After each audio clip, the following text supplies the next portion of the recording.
May mga lugar na kahit gaano pa kaordinaryo ang itsura, ay may tinatagong hindi maipaliwanag na kababalaghan. Ang kwentong ibabahagi ko ngayon ay mula sa isang liham na ipinadala ng isang binata na tatawagin nating Michael.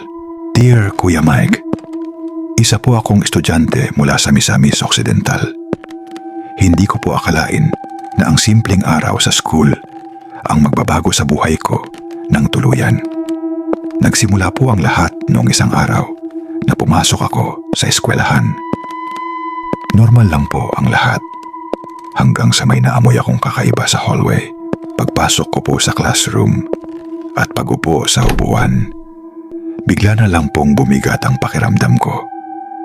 Parang may humila sa likod ko at unti-unting nahirapan akong huminga. Habang sinusubukan kong kumalma, bigla ko pong narinig na may tumawag sa pangalan ko. Michael, mahina lang po ang boses, pero malinaw na malinaw. Pagtingin ko po sa harapan, may nakita akong maitim na usok. Sobrang itim po, Kuya Mike. Hindi ko po maipaliwanag, pero pakiramdam ko, may nakatingin sa akin mula sa loob ng usok na iyon. At doon na po ako nawala ng malay. Pagkagising ko po, wala po akong maalala. Pero ang sabi ng mga kasama ko, nagwawala raw po ako. At kung ano-anong salita ang lumalabas sa bibig ko na hindi ko naman alam. Sabi nila, sinaniban daw ako.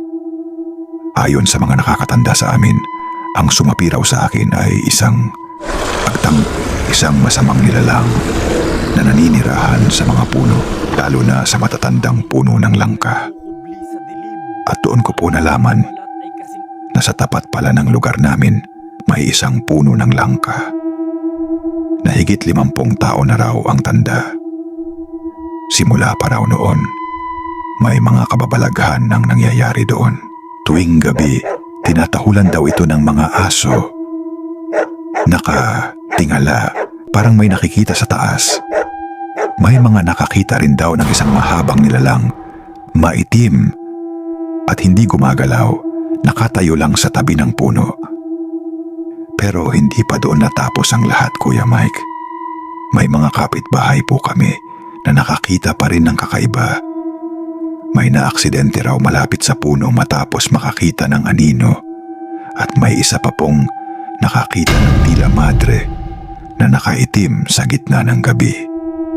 At ang pinakanakakatakot, may isang video raw na nakakuha ng isang malaking aninona dumaan sa harap ng kamera na hindi maipaliwanag kung ano.